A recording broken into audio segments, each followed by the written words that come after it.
अस्सलाम वालेकुम मुअज़्ज़ज़ सामीन। आज आप लोगों से जिस मौजू पे बात करने लगा हूँ उस मौजू का नाम है फूड पॉइज़निंग। अक्सर बेशतर ऐसे होता है कि हम कोई ना कोई ग़ज़ा इस्तेमाल करते हैं और उसके इस्तेमाल करने के बाद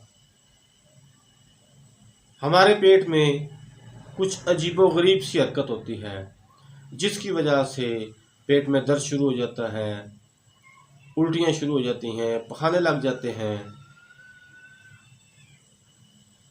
ऐसी कंडीशन में हम ये गर्दानते हैं कि फलां ग़ज़ा खाने की वजह से हमें ये मसला बना है, और ग़ज़ा खाने की वजह से छोटी आंत में जो ख़राबी होती है उस हालत को हम फूड पॉइज़निंग कहते हैं। और ये अक्सर बेशतर गैर एहतियात की वजह से खाने वाले अफराद में अमूमन हो जाता है। ये बीमारी दरअसल है क्या? अमूमन खाना खाने के ज़हरीले असरात के सबब ये बीमारी हो जाती है। बासी खाना खाने की वजह से भी अक्सर लोगों को फूड पॉइज़निंग हो जाती है। और जो लोग बाज़ार से खाना खाते हैं, अक्सर बेशतर ऐसे होता है कि बाज़ार से खाना खाते हैं, लेकिन बाज़ार का वो खाना जो गैर मेयारी सफाई की वजह से बनाया गया हो, उस वजह से भी अक्सर लोगों को फूड पॉइज़निंग हो जाती है। इस मर्ज़ का सबब अमूमन एक बैक्टीरिया बनता है।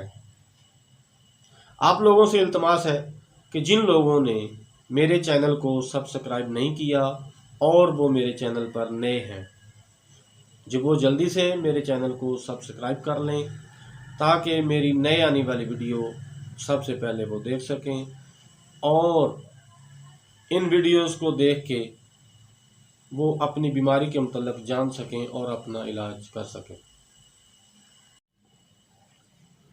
और किसी ऐसी चीज़ के खाने के बायस जिसके अंदर कोई भी केमिकल वगैरह शामिल हो, उस वजह से भी फूड पॉइज़निंग हो जाती है।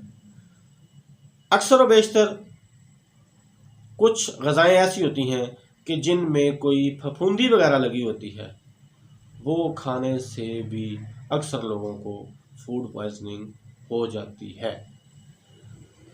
जहाँ तक इसकी अलामात का तल्लुक़ है तो ये खाने की थोड़ी देर बाद दिल मतलाना शुरू करता है और साथ ही उल्टी आ जाती है, और ये कैफियत खाना खाने के बाद आधे घंटे से लेकर 1 घंटे के दरमियान होना शुरू हो जाती है।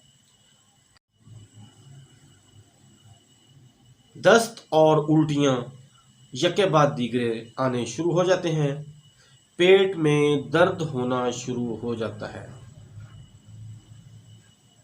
मरीज की ये तकलीफ देख के उसके लायकीन भी परेशान हो जाते हैं और मरीज शदीद कमज़ोरी महसूस करता है। मरज़ की शिद्दत के बायस मरीज के जिस्म से पानी की कमी होने लग जाती है, और अगर ये पानी की कमी ज़्यादा हो जाए तो मरीज़ शॉक में चला जाता है। मरीज़ का जिस्म ठंडा होने लग जाता है, पखाने पतले और बदबूदार होते हैं, और बाज़ औक़ात ऐसा होता है कि पखानों में खून भी शामिल होने लगता है, और इस वजह से मरीज़ का रंग जर्द हो जाता है और वो बेयारो मददगार अपने आप को बहुत ज़्यादा निढाल महसूस करता है। जहाँ तक इसके इलाज का तल्लुक़ है तो इसमें होम्योपैथिक मेडिसिन बहुत कारगर साबित होती है। जो लोग फूड पॉइज़निंग का शिकार होते हैं, अगर वो होम्योपैथिक डॉक्टर के पास चले जाएं तो होम्योपैथिक डॉक्टर उनका बहुत अच्छे तरीके से इलाज करता है।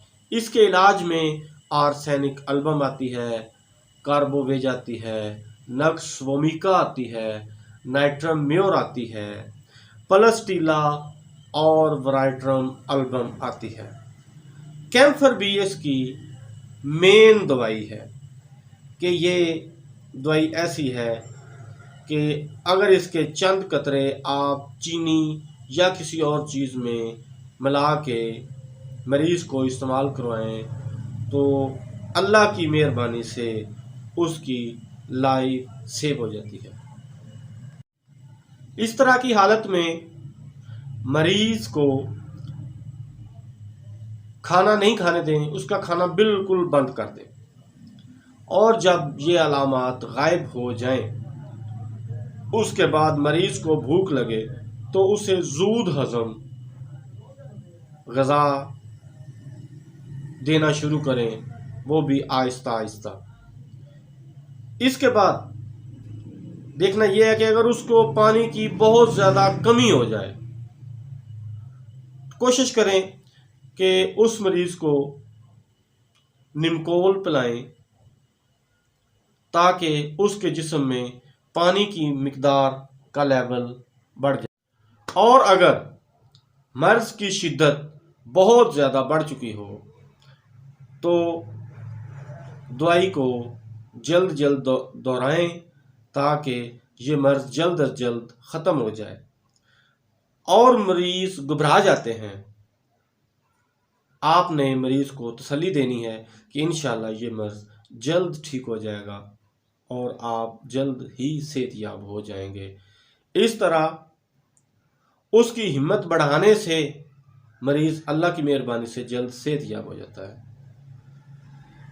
फूड पॉइजनिंग के लिए हमेशा होम्योपैथिक अद्वियात को याद रखें। जैसे ही आपके साथ ये कोई मसला पेश आए तो आप किसी करीबी होम्योपैथिक डॉक्टर के पास जल्द अज जल्द पहुंच जाएं।